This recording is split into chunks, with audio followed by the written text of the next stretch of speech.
നമസ്കാരം. Champions trophy ഫൈനലിൽ New Zealand team വളരെ മികച്ച രീതിയിൽ തുടങ്ങിയെങ്കിലും ശക്തമായി തിരിച്ചുവരവ് നടത്തിയാണ് ഇന്ത്യ കരുത്ത് കാട്ടിയത്. പിന്നാക്രമണത്തിലൂടെയാണ് കിവികളെ ഇന്ത്യൻ നായകൻ രോഹിത് ശർമ്മ സമർത്ഥമായി കൂട്ടിയത് എന്ന് വേണമെങ്കിൽ പറയാം.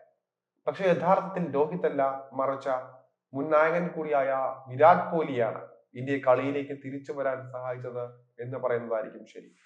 അദ്ദേഹത്തിന്റെ ഇടപെടലാണ് ക്യാപ്റ്റൻസിയിൽ നിർണായക തീരുമാനമെടുക്കാൻ രോഹിത്തിനെ പ്രേരിപ്പിച്ചത്. ഇത് ശരിവെക്കുന്ന തെളിവും പുറത്തു വന്നിരിക്കുകയാണ്. കോഹ്ലിയുടെ ഉപദേശം രോഹിത്തിനെ എങ്ങനെയാണ് കളിയിൽ സഹായിച്ചതെന്ന് നോക്കാം. ന്യൂസിലൻഡിന് വളരെ അഗ്രസീവായ തുടക്കമായിരുന്നു ഓപ്പണിംഗ് ജോഡികളായ രജിൻ രവീന്ദ്രയും വിൽ യങ്ങും നൽകിയത്. മുഹമ്മദ് ഷമിയും ഹാർദിക് പാണ്ഡ്യയും ഉൾപ്പെടുന്ന ഇന്ത്യയുടെ ന്യൂ ബോൾ ആക്രമണത്തെ അവർ സമർത്ഥമായാണ് കൈകാര്യം ചെയ്തത്. ഇതോടെ പവർ പ്ലേയിൽ കിവികൾ അനായാസം റൺസും നേടി. മുഹമ്മദ് ഷമി എറിഞ്ഞ 7ാം ഓവറിനിടെയാണ് രോഹിത് ശർമ്മയുടെ സഹായത്തിനായി വിരാട് കോഹ്ലി എത്തിയത്.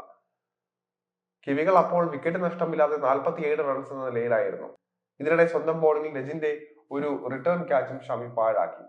ഇതോടെ എന്ത് ചെയ്യണമെന്നറിയാതെ രോഹിത് സമ്മർദ്ദത്തിൽ നിൽക്കെയാണ് കോഹ്ലി സഹായിക്കാൻ എത്തിയത്. രോഹിത്തിന് അരികിലേക്ക് വന്ന കോഹ്ലി ചില നിർദ്ദേശങ്ങൾ നൽകുന്ന വീഡിയോയാണ് സോഷ്യൽ മീഡിയയിൽ വൈറലായിരിക്കുന്നത്.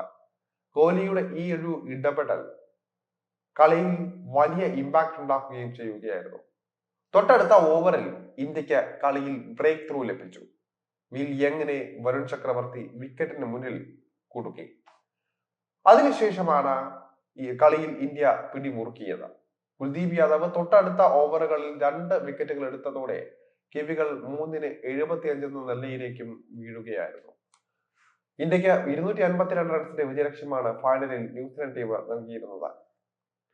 ടോസിന് ശേഷം ബാറ്റിംഗ് തിരഞ്ഞെടുത്ത കിവികൾ 7 വിക്കറ്റ് നഷ്ടത്തിലാണ് 251 റൺസിൽ എത്തിയത്.